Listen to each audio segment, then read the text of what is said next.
Aleluia, aleluia, grandioso és tu, Senhor, para todo o sempre. Aleluia. Irmãos, cumprimento-vos com a santa e bendita paz do Senhor a todos os irmãos, aqueles que assistem esses vídeos. Eu vejo que esses vídeos são diretamente de Deus, da parte de Deus, para nossos corações. O irmão Gilmar nada inventa, é tudo constante dentro da palavra. E eu louvo a Deus por a oportunidade que Ele tem me dado de enviar para cada um de vocês aquilo que Ele coloca no meu coração. E na manhã deste dia, ou na tarde, ou na noite, conforme o momento no qual você vai assistir, eu quero compartilhar com cada um de vocês o Salmo de número 52, verso 1 em diante, que a sua epígrafe diz: um salmo de Davi, a perdição dos maus. Por que te glorias na malícia, ó homem poderoso? Pois a misericórdia de Deus permanece continuamente. E o escritor aqui, ele faz um pequeno relato nesse primeiro versículo, que ele diz que este salmo foi escrito por Davi quando Doeg, o Edomita, causou a Davi muito dano. Que todos sabem que quando ungido rei, Davi frequentou a casa de Saul como um tocador de harpa, embora ungido rei, serviu aos irmãos dele, amando do pai, como garçom, lutou contra o Golias, e daí Davi passou a ser conhecido. Por um lado, Israel todo o conheceu, passou a ser conhecido por Israel, mas por outro lado, causou inveja ao rei Saul. E Saul também tinha aqueles que faz daquela panelinha, né? E nesse tinha um Doeg, o Edomita. E Davi, ele continua dizendo: ofensas maquina na sua língua, como uma navalha afiada, traçando enganos. Olha aí, não existiam pessoas na Bíblia que eram mais traidoras ou a pessoa mais de mal que Doeg, o Edomita. Ele falsamente causou ao sumo sacerdote e a sua família, que foram leais a Davi, o que veio a causar a perda de suas vidas. Lembre que quando Davi ele passa fugindo de Saul, e ele vai na casa do Senhor e fala para os sacerdotes que estavam com fome, e ele comeu até mesmo o pão da propiciação. E esse Doeg foi e disse para Saul quem tinha ajudado Davi, como Davi estava, e a ponto de Saul mandar matar os sacerdotes que ajudaram a Davi. Amor o mal, o 3, mais que o bem, e a mentira mais do que falar a retidão. Amaste toda sorte de palavras perversas, ó língua enganosa. Ele tramou a destruição de Davi, amou o mal mais que o bem, falsamente acusou ao sumo sacerdote Aimeleque, e se alegrou da ordem cruel de Saul, que o autorizou a destruir a família inteira do Aimeleque e muitos outros sacerdotes. Se você quiser pesquisar, está em 2 Samuel 22, de 9 a 23, esse relato. E Davi continua dizendo no seu capítulo, no versículo de número 5: portanto Deus te destruirá para sempre, arrebatar-te-á, e te arrancará de toda a tua morada, e te desgarrará da terra dos viventes.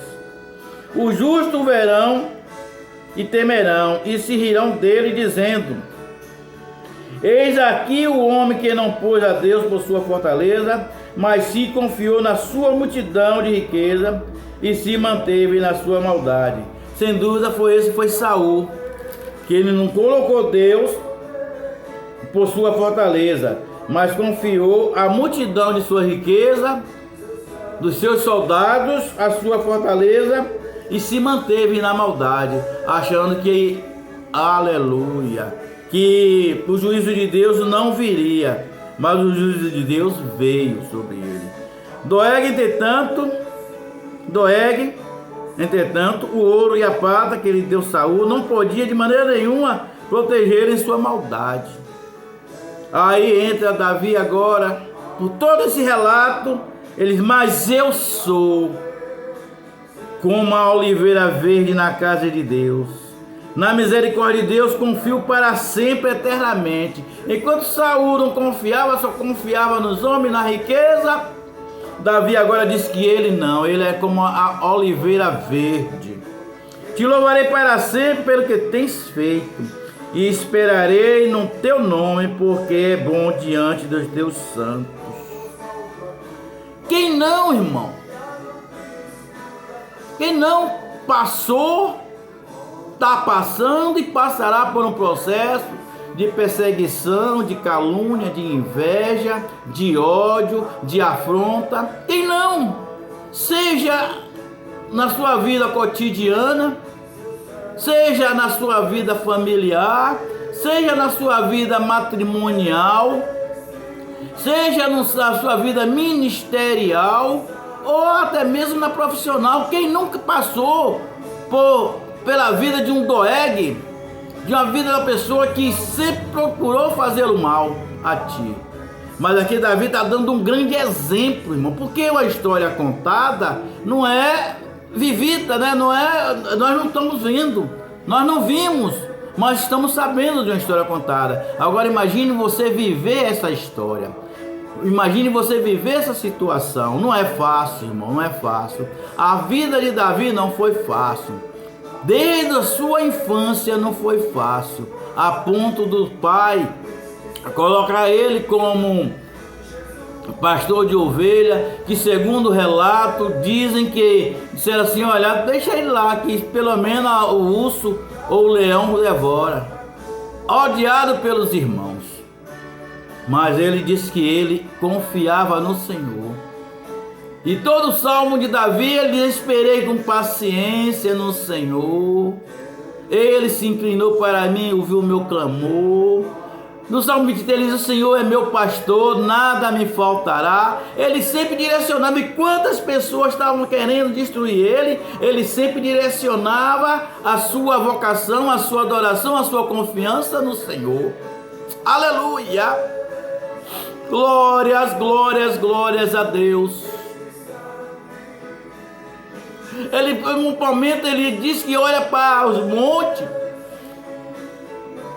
e diz: de onde virá o meu socorro? Ele olha e vê o monte, mas acima do monte vê o socorro. Ele está dizendo que o monte é muito alto. Ele olha, só que grandeza, que altura esse monte. Mas o meu socorro vem acima disto. Aleluia. Louvado seja Deus. Talvez você esteja passando por uma situação adversa, uma situação de perseguição, e já dizendo: não vou aguentar, não vou suportar, eu vou parar. Veja esse exemplo aqui. Ele está dizendo que ele é como uma oliveira verde. Ele não está dizendo o fruto da oliveira, ele está falando como uma oliveira verde. Está lá. Pode cair chuva, pode cair frio, pode cair sol, ela continua frondosa, verde com fruto. Não se abala. Não se abala. O Senhor nos relata que somos como oliveira verde. Ele diz isso aqui: pois eu sou como a oliveira verde na casa de Deus. Na misericórdia de Deus confio para sempre, eternamente. Aleluia. E eu fiquei analisando que outros exemplos bíblicos também passaram por um processo terrível, como também oliveira verde, ou até mesmo com azeitona prensada para dar o azeite. Eu vejo a história de José, que invejado, jogado no poço, vendido como escravo e ainda injustiçado no palácio a ponto de ser preso. porque tinha uma finalidade. Eu quero dizer que quando Deus tem uma finalidade na sua vida, Ele começa a te preparar, algo logo se transforma, algo logo vem contra você. Não tem como, irmão, você receber um diploma sem passar por uma prova. Não tem como você subir no pedestal sem passar primeiro pela aprovação do Senhor. Mas aquele que te chamou, aquele que te separou, aquele que te chamou, te garante. Seja lado ministerial, seja o lado cristão, ou seja em todo sentido da sua vida. Se és que está passando por uma prova, saiba que em toda a circunstância, Deus está no controle. Basta você agora também confiar no Senhor. Basta agora você também ter uma audiência com o Senhor. Eu, quando o sapato aperta, constantemente eu oro, mas quando o sapato aperta mais, eu tenho que fazer um sacrifício. Eu tenho que fazer um jejum, tenho que fazer uma consagração. A adoração é várias sim, mas tem momento que está apertado. E a Bíblia diz essa casta só com jejum e oração. Tem casta, tem maldade que é só com jejum e oração, meu irmão. Não vai pensando que a adoração não. Vai no jejum e oração para você vencer todos os males. Aleluia. Mas qual foi a finalidade de José? Para mais tarde ser governador e alimentar uma nação. Mas se ele não passa por essa prova, se ele não passa por esse propósito, é por isso que eu estou dizendo que o que Deus está fazendo contigo hoje é amanhã que você vai entender. Vale a pena passar pela prova de Deus. Vale a pena passar pela prova de Deus para ser aprovado por Deus. Aleluia. Para você analisar, eu quero já estar terminando, já estar encurtando esse áudio, esse vídeo. Eu faço menção de Moisés para ser o resgatador por uma promessa de Deus feita há 420 anos atrás para Abraão. Mas ele disse: Abraão, mas eu vou resgatar. E agora chegou o tempo, mas que nasce Moisés. Mas o diabo, ele sempre é astuto. E aí toca no coração de Faraó. E naquele tempo muitas crianças morreram e eram proibidos pelas parteiras fazer parto de criança do sexo masculino, porque sabia que dos judeus, dos israelitas sairia ali um resgatador, porque era a promessa de Deus e ele já sabia que Deus iria resgatar o povo de Israel. Não é assim o diabo? Não é assim o inimigo? Luta com aquele que Deus já alcançou para ver se volta. E Deus está dizendo: não volte para o Egito, não volte para o mundo. Mas a peleja é grande, é árdua, mas é melhor estar com Deus do que estar no mundo, porque maior é que está conosco do que o que está lá. Louvado seja o nome santo do Senhor. E a Bíblia diz que muitas crianças morreram, e Moisés já estava com a idade de 3 meses, já não podia ser escondido, a ponto da sua mãe fazer uma cesta de vinho, betumar toda e me jogar no Rio Jordão. Só que quando é de Deus, as coisas tudo corre bem. Quem pegou a criança? A filha de Faraó. E quem olhou? A irmã de Moisés. E quem orientou a chamar uma mãe? A irmã de Moisés. Olha, eu conheço a senhora que pode amamentar essa criança, que pode cuidar dessa. Mas olha, a história de Deus é maravilhosa. E mais tarde foi Moisés que resgatou o povo mandado de Deus lá do Egito. Então, irmão, talvez você esteja passando por uma situação difícil, mas queira entender que Deus te escolheu, porque amanhã Ele tem algo para fazer através da sua vida. Louvado, não desista, não desista, não desista. Louvado seja Deus. E o que dizer de Jesus? E o que dizer de Jesus? Jeremias 31:15 vai dizer que houve gemidos e pranto em Ramá. E Raquel que chora seus filhos e não quer ser consolada porque não existem. Mas por que isso? Mateus 2,16 vai citar. Narra que Herodes mandou matar todos os meninos de Belém e todo o território de 2 anos para baixo. Todos os meninos de Belém, de todo o território, todos os meninos de 2 anos para baixo, Herodes mandou matar porque sabia que vinha o Salvador do mundo.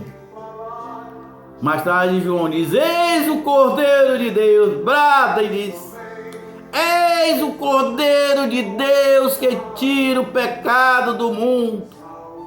Mateus 11:28, aí ele diz: vinde a mim todos que estão cansados e sobrecarregados, e eu vos aliviarei. Então tem um momento que o que você está passando, você tem que entender. O que você está passando hoje, você vai entender amanhã. E aí, a conclusão: sempre haverá perseguição, sempre haverá afronta para aqueles que Deus escolhe, para aqueles que Deus tem algo para um futuro melhor para o povo. Mas continue como oliveira verde. Mas eu sou como oliveira verde na casa de Deus. Na misericórdia de Deus confio sempre. Confie na misericórdia de Deus e sereis abençoados. Que Deus e Cristo Jesus abençoe. Eu peço perdão que minha garganta hoje está inflamada, mas graças a Deus